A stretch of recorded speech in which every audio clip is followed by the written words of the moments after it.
तो कैसे हैं आप लोग। एक बार वापस से आपका स्वागत है मेरे चैनल में। आज हम आपके लिए लेके आए हैं कुछ नए टॉपिक। वैसे तो आपके इस चैनल पे ये पहले भी अपलोड किए जा चुके हैं, लेकिन अब क्या है, इसमें कुछ अपडेट हुआ है, तो अपडेट होने के बाद दोबारा से इसको अपलोड किया जा रहा है। इसके अंतर्गत हम इस लेक्चर के अंदर राजस्थान की और अगले लेक्चर के अंदर हम भारत की प्राकृतिक वनस्पति के बारे में दोबारा से चर्चा करेंगे। तो आइए आज बात करते हैं राजस्थान की प्राकृतिक वनस्पति के बारे में, मतलब नेचुरल वेजिटेशन ऑफ राजस्थान। सबसे पहले बात करेंगे कि इसके अंदर हम किन किन चीज़ों को पढ़ेंगे। सबसे पहले हम बात करेंगे राजस्थान की वन नीतियों के बारे में, अर्थात जो फॉरेस्ट पॉलिसीज़ है हमारे राजस्थान की, उसके बारे में बात करेंगे। फिर दूसरी बात करेंगे वनों की गणना किस प्रकार से की जाती है और हमारे डेटाज क्या है। तीसरी बात हम बात करेंगे हम वनों का वर्गीकरण किस तरह से करते हैं। तो आइए बात करते हैं, शुरुआत करें हम सबसे पहले राजस्थान की वन नीतियों के बारे में। तो वन नीतियों के बारे में बात करें तो इसके अंदर दो चीज़ें पड़ी जाती है। एक तो हमारे भारत की वन नीति अर्थात राष्ट्रीय वन नीति, दूसरी हमारे राज्य की वन नीति अर्थात जो हमारे राजस्थान की वन नीति है उसके बारे में। वन नीति के बारे में बात करें तो वन नीति के अनुसार 33% भौगोलिक क्षेत्र पर वन होना चाहिए, अर्थात ये यूनिवर्सल माना जाता है।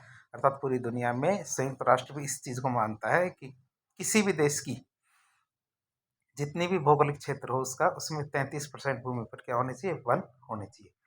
और सभी देश क्या है अपनी अपनी सुविधा अनुसार क्या है ये लक्ष्य डिसाइड करते हैं कि किसी के ज़्यादा हो जाते हैं तो किसी के कम हो जाते हैं, लेकिन सभी अपने अपने देशों के अंदर कोशिश करते हैं कि इस लक्ष्य को प्राप्त किया जा सके। लेकिन कुछ देश ऐसे हैं जैसे हमारे सहारा मरुस्थल के राष्ट्र है, तो वो इस लक्ष्य को प्राप्त नहीं कर सकते। लेकिन जैसे हमारे कॉन्गो देश है, दक्षिण मध्य अफ्रीका वाले देश है, बहुत सारे जैसे हमारे नॉर्थ ईस्ट के हमारे राज्य हैं, वो तो बहुत सारे ऐसे क्षेत्र हैं जो इस क्षेत्र को पार करके 50% से अधिक तक भी वन क्षेत्र प्राप्त कर लेते हैं। अब बात करते हैं हम राष्ट्र की वन नीति के बारे में। भारत की वन नीति की बात करें तो पहली वन नीति हमारे 1984 में, दूसरी 1952 में और तीसरी हमारी 1988 में जारी की गई थी। जो हमारी 1988 में वन नीति जारी की गई थी, यह वन नीति अब तक की सबसे नवीनतम है। बात करें इस नवीनतम वन नीति की, तो इन्होंने कौन से लक्ष्य डिसाइड किए। उन्होंने लक्ष्य डिसाइड किए भौगोलिक क्षेत्र के आधार पे। किस आधार पे, भौगोलिक क्षेत्र के आधार पे। तो उन्होंने तय किया कि भारत के भौगोलिक क्षेत्र का 33% क्षेत्र पर क्या होने चाहिए, वन होने चाहिए। क्यों, क्योंकि हम पूरी दुनिया के जो पैरामीटर्स है उनको प्राप्त करना चाहते हैं ताकि हम किसी भी चीज़ में पीछे ना रहे। लेकिन ये पैरामीटर चेंज किए गए कैसे, जो पर्वतीय क्षेत्र है उनमें 60% और हमारे जो मैदानी क्षेत्र है उनमें 20% तय किया गया कि जो हमारे पर्वतीय क्षेत्र जैसे हमारे नॉर्थ ईस्ट के बहुत सारे राज्य हैं, अरुणाचल प्रदेश, हमारे उत्तराखंड है, जम्मू कश्मीर है, हिमाचल प्रदेश है, सिक्किम है, हमारे जो नॉर्थ ईस्ट में सारे राज्य, तो इन राज्यों में क्या पर्वतीय क्षेत्र बहुत ज़्यादा है। इस वजह से यहाँ पे वनों का क्षेत्रफल का पैरामीटर तय किया गया 60%। जबकि मैदानी क्षेत्र में बहुत सारे कार्य होते हैं, जनसंख्या निवास करती है, साथ ही साथ खेती कार्य, औद्योगिक कार्य, बहुत सारे कार्य किए जाते हैं। इस वजह से यहाँ के लक्ष्य हमने कितने रखे, 20% ही रखे, लेकिन हमने इनको अचीव करने की पूरी कोशिश की है। अब बात करते हैं राज्य की वन नीतियों की। राज्य की वन नीति मतलब हमारे राजस्थान की वन नीति की। तो राजस्थान की पहली वन नीति हमारी 18 फरवरी 2010 को जारी की गई थी। दूसरी वन नीति हमारी 5 जून 2023 को जारी की गई थी और ये सबसे लेटेस्ट है हमारी वन नीति। बात करें राजस्थान की वन नीति की, तो राजस्थान भारत का पहला राज्य बना है जिन्होंने अपनी खुद की राज्य वन नीति जारी की है। अब राज्य वन नीति के अनुसार देखें तो राज्य वन नीति क्या कहती है कि राजस्थान के भौगोलिक क्षेत्र के 20% क्षेत्रफल पर क्या होने चाहिए, वन होने चाहिए। और हमारे टारगेट्स ये है, अर्थात हमें क्या है 20% एरिया पे वन बनाने हैं कम से कम। तो ये वैसे भी मान लीजिए कि हमारा राजस्थान का मैदानी क्षेत्र का राज्य माना जाता है। क्यों, क्योंकि यहाँ पे वैसे हिमालय अरावली पर्वत श्रृंखला तो है, लेकिन यह इतनी ऊंची नहीं है जिसको माना जाए। तो राजस्थान को मैदानी क्षेत्र ही माना जाता है और मैदानी क्षेत्रों के लिए वैसे भी 20% का टारगेट रखा गया है। अब दूसरा टॉपिक पढ़ेंगे। पहला टॉपिक तो हमने इसको देख लिया वन नीति के बारे में। दूसरा टॉपिक हमारा राजस्थान की वनगणना। बात करें संस्थान कौन करता है, ये हमारे वन सर्वेक्षण और अनुसंधान संस्थान है देहरादून का, उत्तराखंड के अंदर। तो वही इसकी गणना करता है, अर्थात देहरादून में हमारे उत्तराखंड में हमारा देहरादून है। बात करें 2 साल में एक बार वनगणना की जाती है। पहली वनगणना की बात करें तो हमारे 1987 में पहली बार वनगणना की गई थी और लेटेस्ट की बात करें तो 2023 में, ये 2002 नहीं है, ये 2023 है। तो 2023 में हमारी 18वीं जनगणना की गई थी। एक बार जो 2007 वाली जनगणना है वो छूट गई थी, अर्थात उस समय जनगणना नहीं की गई थी, नहीं तो हमारी लगातार हर 2 साल में एक जनगणना की जा रही है। और 2023 में हमारी लेटेस्ट 18वीं जनगणना की गई है। बात करें जनगणना की, तो लेटेस्ट जो हमारी 18वीं जनगणना हुई थी, भारत वन स्थिति रिपोर्ट जिसे कहते हैं ISFR, तो 18वीं जनगणना हुई है। तो इसके आंकड़े देखते हैं। भारत वन स्थिति रिपोर्ट 2023 की बात करें तो इसके अनुसार भारत राजस्थान में कुल 27,389.33 मतलब 8% का एरिया है। तो 8% का एरिया राजस्थान का इतने क्षेत्रफल पर क्या वन है। जो हमारे फॉरेस्ट की बात करें और वृक्षों की बात करें तो हमारे फॉरेस्ट तो कितने हैं, हमारे 4.84% या फिर 16,548.21 वर्ग किलोमीटर पे वन है हमारे। और जो वृक्ष है ये हमारे 10,841 वर्ग किलोमीटर क्षेत्रफल पर क्या है हमारे वृक्ष है। तो हमने देखा तो हमारे वन तो बहुत कम क्षेत्रफल है, जबकि हमारा टारगेट कितना है 20% के लिए लिखा किया गया है। जो अब कितना चल रहा है हमारा, केवल 8% ही वन है। इस रिपोर्ट की बात करते हैं, इस रिपोर्ट के अनुसार राजस्थान में वन और वृक्ष दोनों के आवरण में 394.46 वर्ग किलोमीटर की वृद्धि दर्ज की है। अर्थात हमने इस बार इन 2 सालों के अंदर अच्छी ग्रोथ की है। कितनी, 394.46 वर्ग किलोमीटर की वृद्धि दर्ज की है। अब इसमें वन आवरण में तो 83.80 वर्ग किलोमीटर की और वृक्ष आवरण में 478.26 वर्ग किलोमीटर की वृद्धि दर्ज की है। तो हमने देखा। तो आगे देखें। बात करें वनाच्छादित की, तो वनों की सघनता जहाँ 10% से अधिक होती है उन्हें हम क्या कहते हैं, फॉरेस्ट कवर्ड या फिर हमारे वनाच्छादित क्षेत्र कहते हैं। जिस क्षेत्र में 10% से अधिक वन है तो वह क्षेत्र क्या कहलाता है, वनाच्छादित क्षेत्र कहलाता है, जहाँ 10% से अधिक वन है। दूसरी वृक्षाच्छादित, मतलब वनों की जो सघनता 10% से अधिक कम है। तो जिस क्षेत्र में 10% से कम क्षेत्र है, वन में वन है, उस क्षेत्र को हम क्या बोलते हैं, वृक्षाच्छादित क्षेत्र कहते हैं। अब हम आगे बात करते हैं इसी की। तो भारत वन स्थिति रिपोर्ट IFSR 2023 है। इसके अनुसार राजस्थान में सर्वाधिक वन वाले क्षेत्र कौन कौन से हैं। बात करें क्षेत्रफल के अनुसार राजस्थान में सर्वाधिक वन कहाँ कहाँ है। सबसे ज़्यादा वन हमारे उदयपुर में 2766 वर्ग किलोमीटर, अलवर में हमारे 1198 वर्ग किलोमीटर, प्रतापगढ़ में हमारे 996 वर्ग किलोमीटर, तो चित्तौड़गढ़ में हमारे 988 वर्ग किलोमीटर है। तो आप इसको देख सकते हैं कि जैसे हम ग्राफ बनाएं कि जैसे हमारे ये उदयपुर है, फिर उदयपुर से सीधा हमें अलवर जाना है, अलवर से सीधा प्रतापगढ़ आना है और प्रतापगढ़ से सीधा हमें कहाँ आना है, हमें चित्तौड़गढ़ आना है। तो इस तरह से एक हल्का सा त्रिभुज बनाने की कोशिश कर सकते हैं अपन इसमें। इसमें हमारे शुरू कहाँ से करेंगे, उदयपुर से शुरू करेंगे और फिर क्या करेंगे, उदयपुर से सीधा ऊपर की तरफ जाएंगे अलवर, फिर हमारे प्रतापगढ़ आता है नीचे, फिर हमारे साइड में चित्तौड़गढ़ आता है। तो कैसे भी आप इसे याद करें, लेकिन आपको याद करना सबसे ज़्यादा वन कहाँ कहाँ है। फिर आगे बात करेंगे हम अगला, प्रतिशत के आधार पर सर्वाधिक वन कहाँ का है। तो हमारे कहाँ कहाँ प्रतिशत के आधार पर सर्वाधिक वन, सबसे ज़्यादा उदयपुर में 23.60%। ये आप ये ना समझिए कि उदयपुर के क्षेत्रफल का 23.60% नहीं है यहाँ पे। यहाँ ये बताया गया है कि राजस्थान में जितने भी वन हैं उसका 23.60% वन कहाँ पे, उदयपुर के अंदर है। सिरोही के अंदर 17.50%, प्रतापगढ़ में 22.48% और करौली में 15.18% है। अब इसको कैसे याद कर सकते हैं, यहाँ से उदयपुर से शुरू करेंगे और अब की बार बगल में जाना है, उदयपुर से सीधे प्रतापगढ़ और फिर कहाँ जाना है, फिर हमें सिरोही में जाना है और फिर कहाँ जाना है, करौली में जाना है। तो कैसे भी आप याद कर सकते हैं। सबसे पहले उदयपुर से फिर पूर्व की तरफ हम गए कहाँ, प्रतापगढ़ की तरफ, फिर हम पश्चिम में जाना है किधर, सिरोही की तरफ, और फिर हमें कहाँ जाना है, करौली की तरफ। तो आप किस तरह से भी इसे याद कर सकते हैं। कुछ डायग्राम से कोई ना कोई ट्रिक तो आपको बनानी ही पड़ेगी, तभी जाके ये याद होंगे।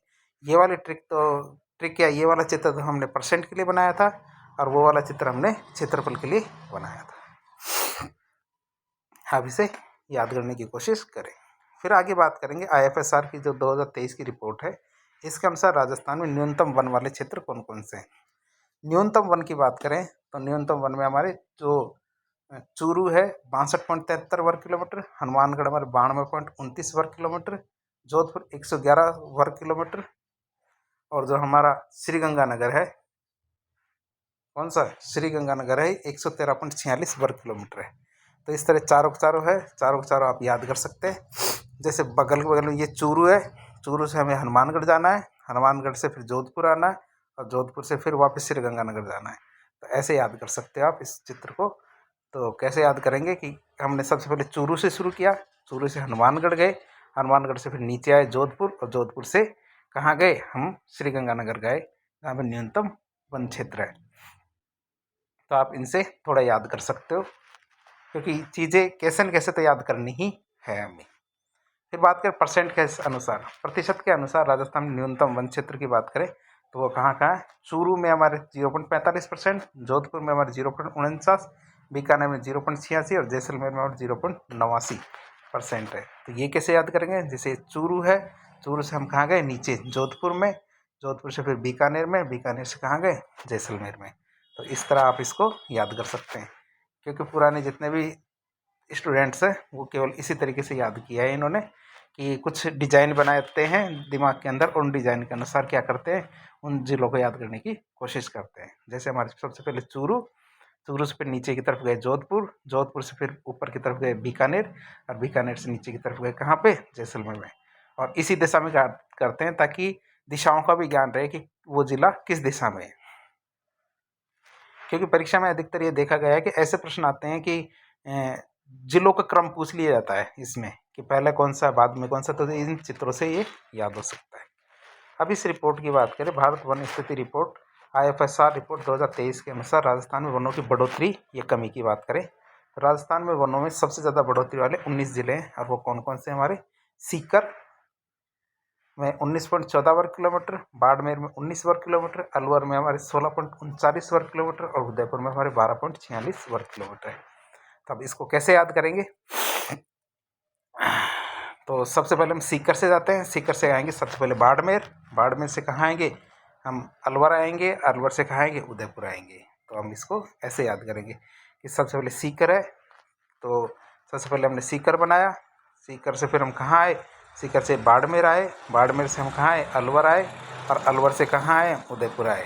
तो इनसे याद कर सकते हैं हम, क्यों, क्योंकि मोस्टली डिज़ाइन इसी तरह बन रही है तो हम इससे याद कर सकते हैं कि जैसे हमारे सीकर अलवर से जस्ट ऊपर है और हमारे पश्चिम में, तो हम इसी तरह से इसको बनाने की कोशिश करें। फिर आगे बात करेंगे हम राजस्थान में वन में जो सर्वाधिक कमी वाले राज्य हैं, कौन राज्य का कौन कौन से जिले हैं जिनमें कमी हुई है। तो हमारे 12 है, 12 हमारे 33.29% कमी, सबसे ज़्यादा प्रतापगढ़ 30.79 वर्ग किलोमीटर कमी, अजमेर में हमारे 18.34 वर्ग किलोमीटर और बीकानेर में 14.85 वर्ग किलोमीटर। तो इसके लिए भी हम एक ग्राफ बनाते हैं। सबसे पहले 12 आता है, ये 12 है मान लीजिए, तो 12 से हम गए प्रतापगढ़, प्रतापगढ़ से गए अजमेर, अजमेर से गए कहाँ गए, बीकानेर। तो इस तरह से याद कर सकते हैं इसको, ये हमारे बीकानेर है, ये हमारा अजमेर है, ये हमारे प्रतापगढ़ है और ये हमारे 12 है। तो इन चीज़ों को भी ऐसे याद कर सकते हैं। आपको किसी न किसी तरह के डायग्राम या कॉन्स्टलेशन तो बनाने ही पड़ेंगे, तब जाके ये चीज़ें थोड़ी याद होगी और बार बार बनाने की कोशिश करेंगे तभी जाके ये याद होगी। बात करें हम आगे तो वर्ष 2020-21 के अनुसार राजस्थान में अभिलेखित वन कितने, 32,862 वर्ग किलोमीटर थे। क्यों, 20-21 की बात कर रहे थे और ये बढ़ते बढ़ते हमारे IFSR 2023 की बात करें तो बढ़ते बढ़ते कितने हो गए, 32,869 वर्ग किलोमीटर हो गए। जो राजस्थान के कितने क्षेत्रफल, 9.60% क्षेत्रफल पे वन है। और ये ध्यान रखना, ये अभिलेखित वन है अर्थात रिकॉर्डेड वन है, मतलब राजस्थान के जो डॉक्यूमेंट्स है, जो वन रिपोर्ट वन विभाग है तो वन विभागों के डॉक्यूमेंट्स में कितने वन लिखे गए हैं उसके बारे में बताया गया है। तो कितना, 32,869 वर्ग किलोमीटर है, जो कितना राजस्थान के क्षेत्रफल का 9.60% है। अब हम बात करेंगे वनों के वर्गीकरण के बारे में।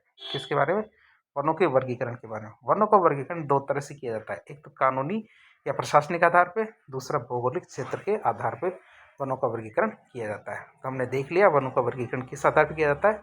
वनों का वर्गीकरण दो आधार पर किया जाता है, एक तो कानूनी और प्रशासनिक आधार पे, दूसरा हमारे भौगोलिक आधार पे वनों का वर्गीकरण किया जाता है। सबसे पहले हम देखें कानूनी या प्रशासनिक आधार पे वनों का वर्गीकरण देखें तो राज्य वन अधिनियम 1953 के अनुसार, किसके अनुसार, राज्य वन अधिनियम 1953 के अनुसार, यहाँ 1952 लिखा है, ये 1953 है, ये याद रख लीजिएगा, ठीक है। तो इसके अनुसार प्रशासनिक आधार पे वनों को 3 भागों में बांटा गया है। एक तो हमारे आरक्षित वन है, जो कितने परसेंट हमारे 37%। रक्षित वन, जिन्हों में संरक्षित वन भी कह सकते हैं, 56.4%, जब राजस्थान में सबसे ज़्यादा। और अवर्गीकृत हमारे 6.50% है। और परीक्षा में इनके क्रम पूछे जाते हैं। इनके क्रम आप इससे याद कर सकते हैं। एक ट्रिक तो नहीं कह सकते, लेकिन एक न्यूमोनिक्स से याद कर सकते हैं आप, पी, आर और यू। प्रू प्रू से आप याद कर सकते हैं। पी से प्रोटेक्टेड, आर से रिजर्व और यू से अनक्लासिफाइड। तो ये 3 तरह के वन हैं हमारे। प्रोटेक्टेड मतलब हमारे संरक्षित या रक्षित वन, आर से रिजर्व या आरक्षित वन, और यू से हमारे अनक्लासिफाइड वन। अब तक परीक्षा में 1 या 2 बार प्रश्न पूछा गया है, जो केवल इसी तरह से पूछा गया है कि राजस्थान में सबसे ज़्यादा किस प्रकार के वन पाए जाते हैं, जबकि भारत में इसका उल्टा होता है। भारत में इसका आर, पी, यू होता है। अर्थात रिजर्व वन फॉरेस्ट है सबसे ज़्यादा, फिर प्रोटेक्टेड उससे कम, और अनक्लासिफाइड ये हमारे भारत के लिए। तो आप इसको याद कर सकते हैं, लेकिन इसको मैं मिटा देता हूँ क्योंकि हमें राजस्थान के याद करने हैं सबसे पहले। फिर आते हैं, हम बात करें सबसे पहले आरक्षित वन किससे कहते हैं। आरक्षित वनों की बात करें तो आरक्षित वन में लकड़ी काटना, पशुचारण, आखेट, शिकार, ये सब क्या होता है, पूर्णतः प्रतिबंधित होता था, पूर्ण रूप से बंद होता है, नहीं कर सकते। और राजस्थान में आरक्षित वनों की बात करें तो हमारे 37% है। ठीक है, तो वनों का 37% है जितने भी वन है, और ये कितना है, 12,176 वर्ग किलोमीटर में, अर्थात 9.60% वन है हमारे, उसका 37% है ये। राजस्थान में आरक्षित वन सबसे ज़्यादा कहाँ पे, हमारे उदयपुर जिले में। कहाँ पे, उदयपुर जिले में हमारे सबसे ज़्यादा आरक्षित वन है। फिर आते हैं हमारे रक्षित वन। रक्षित वनों की बात करें तो रक्षित वनों में लकड़ी काटना, पशुचारण, इनमें छूट तो दी जाती है, लेकिन एक सीमित छूट दी जाती है, अर्थात छोटा मोटा राजस्व या फीस लेकर इनकी छूट दी जा सकती है। राजस्थान में रक्षित वनों की बात करें तो 18,588 वर्ग किलोमीटर क्षेत्रफल पे, जो हमारे कितना 56.4% एरिया है, उस पर हमारे रक्षित वन है। जो हमारे 9.60% है ना, इसका 54% और 56.4% है, कितना 18,588 वर्ग किलोमीटर। राजस्थान की बात करें तो राजस्थान में रक्षित वन सबसे ज़्यादा है। क्या है, राजस्थान में रक्षित वन सबसे ज़्यादा है, जिनको संरक्षित वन भी कह सकते हैं। और राजस्थान रक्षित वनों की बात करें तो सबसे ज़्यादा कहाँ पे, 12 जिले में। फिर आते हैं हमारे कौन से, अवर्गीकृत वन। कौन से आते हैं, अवर्गीकृत वन की बात करें तो अवर्गीकृत वन लकड़ी, जिनमें लकड़ी काटना और पशुचारण पर कोई प्रतिबंध नहीं होता है। जहाँ पर लकड़ी काटने और पशुचारण पर कोई प्रतिबंध नहीं होता है। राजस्थान में अवर्गीकृत वन 2105.3 वर्ग किलोमीटर, मतलब 6.50% है। मतलब 9.60% का 6.4, ये 50% है, 40 सही कर लीजिएगा अभी, ये 6.50% रहेगा। अब बात करें राजस्थान में अवर्गीकृत वनों की बात करें, सबसे ज़्यादा कहाँ पे, बीकानेर के अंदर। सबसे ज़्यादा कहाँ पे, बीकानेर के अंदर। अब हम बात करेंगे, ये तो हमने वर्गीकरण देख लिया। अब भौगोलिक आधार पर राजस्थान में वनों का वर्गीकरण की बात करें तो भौगोलिक वर्गीकरण का आधार क्या है, हमारे वर्षा, तापमान, आर्द्रता और उच्चावधि, 4 आधार हमने तय किए, जिनके आधार पर हमने क्या है, वनों का वर्गीकरण करेंगे। राजस्थान में भौगोलिक वनों की बात करें तो भौगोलिक वन को हमने राजस्थान में 5 भागों में बांटा है। कितने, 5 भागों में। सबसे पहले आते हैं हमारे उपोष्ण सदाबहार वन, ये हमारे कितने, 1% है। 1% वो भी कौन से, सिरोही वाले क्षेत्र में, जहाँ पे हमारे माउंट आबू क्षेत्र में सबसे ज़्यादा अर्थात 150 सेंटीमीटर के आसपास वर्षा होती है, वहाँ हमारे सदाबहार उपोष्ण वन पाए जाते हैं। फिर आते हैं हमारे उष्ण सागवान वन, ये कितने परसेंट है, 7%। उष्ण शुष्क मानसूनी वन, ये हमारे 28% है। उष्ण धोंक वन, जिनको धोकड़ा के वन भी कह सकते हैं, ये हमारे 28% है। इसमें एक छोटी सी बात आएगी, 58% है, तो इसके बाद एक छोटी सी बात आएगी, वो आपको बाद में बताई जाएगी जब ये पढ़ेंगे हम, उनको आप फोकस कीजिएगा। उष्ण कटिले वन की बात करें, जो ये हमारे 6% है। तो इस तरह हमने देखा कि राजस्थान के भौगोलिक वनों को 5 भागों में बांटा है। उपोष्ण सदाबहार वन, उष्ण सागवान वन, उष्ण शुष्क मानसूनी वन, उष्ण धोकड़ा वन या फिर धौंक वन भी कह सकते हैं इन्हें, और उष्ण कटिले वन। तो 5 भागों में इनको बांटा है। अब हम इनके बारे में एक एक करके पढ़ेंगे। पहला आता है उपोष्ण सदाबहार वन। पहले मैं इसको आपको मैप से समझा देता हूँ कि इन वनों के बारे में छोटी छोटी जानकारी होगी तो आप बेहतर समझ बना पाएंगे। सबसे पहले आता है हमारे, जो हमारे पश्चिम से लेते हैं, हमारे कटिली और मरुदगुल वनस्पति है, ये हमारे कितना 6% क्षेत्रफल पे पाई जाती है। कितने, 6% क्षेत्रफल पे पाई जाएगी। और वर्षा की बात करें तो इस एरिया में वर्षा 30 सेंटीमीटर एवरेजन होती है, अर्थात 30 सेंटीमीटर से कम ही पाई जाती है।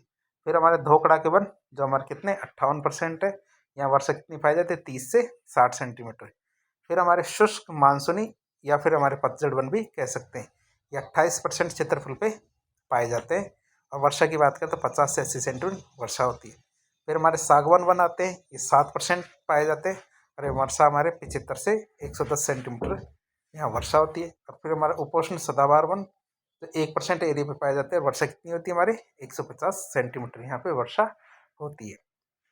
तो इस तरह हमने मैप में देखा। अब इस चीज़ को डिटेल में और देख लेते हैं, डिटेल से देखेंगे आप समझ जाएंगे। वर्षा की बात करें तो उपोष्ण सदाबहार वन में हमारे 150 सेंटीमीटर वर्षा होती है। राजस्थान में उपोष्ण सदाबहार वन कुल भौगोलिक वनों का 1% या 1% से भी कम है, अर्थात जहाँ 12 महीने पत्तियाँ पेड़ों से चिपकी रहती है, अर्थात गिरती नहीं है। बात करें विस्तार की तो हमारे सबसे ज़्यादा कहाँ पाए जाएंगे, माउंट आबू क्षेत्र में, जो हमारे कहाँ पड़ता है सिरोही में। अब बात करें कौन से वन पाए जाते हैं वहाँ पे। अब कई बार परीक्षा में पूछा जाता है कि एक औषधीय पादप है डिकिलपटेरा आबुएंसिस, जो एक औषधीय पादप है जो पूरी दुनिया में केवल एक ही जगह मिलता है, वो कौन सी जगह है हमारे माउंट आबू, जो एक औषधीय पादप है वहाँ पाया जाता है। जामुन, जामुन जो डायबिटीज़ के अंदर सबसे ज़्यादा फायदेमंद रहता है, तो जामुन पाया जाता है। बांस, तो बांस को पहले क्या है वृक्ष की श्रेणी में रखा जाता था, लेकिन अब उसको वृक्ष की श्रेणी से हटा करके घास की श्रेणी में रख दिया गया है। तो हमारे इस क्षेत्र में सबसे ज़्यादा पाए जाते हैं। अब इन वनों की महत्व की बात करें तो उपोष्ण सदाबहार वनों में जैव विविधता सबसे ज़्यादा पाई जाती है। क्या होता है इन वनों में जैव विविधता सबसे ज़्यादा पाई जाती है। डिकिलपटेरा आबुएंसिस जो पादप है वृक्ष है, इसको अम्बरतरी भी कहते हैं। क्या कहते हैं इसको, अम्बरतरी भी कहते हैं। और बांस को आदिवासियों की इमारती लकड़ी या फिर हरा सोना भी कह सकते हैं।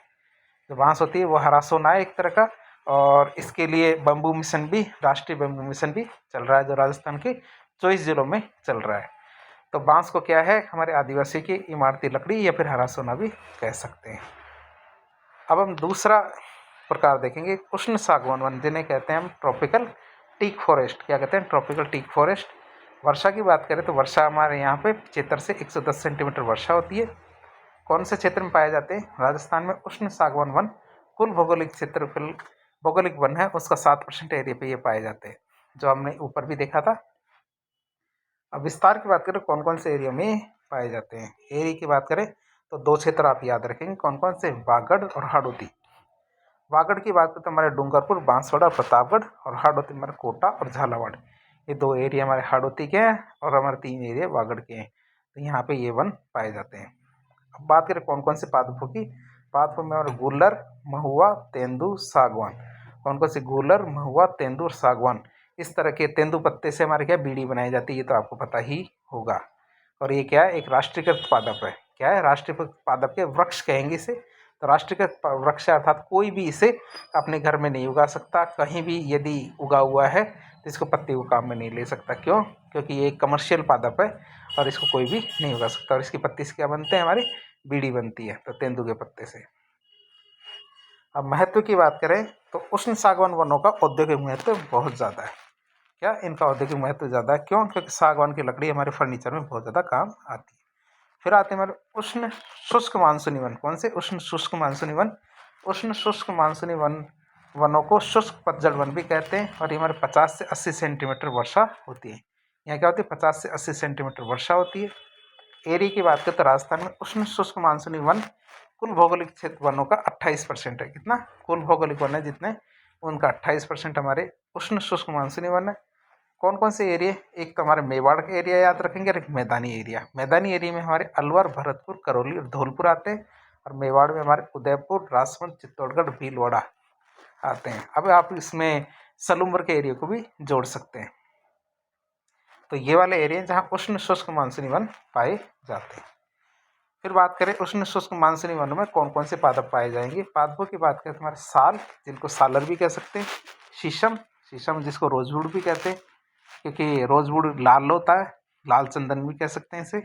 सागवान, सागवान को टीक, खैर, खैर से हमें पता है, खैर से क्या होता है, हमें कत्था बनाया जाता है।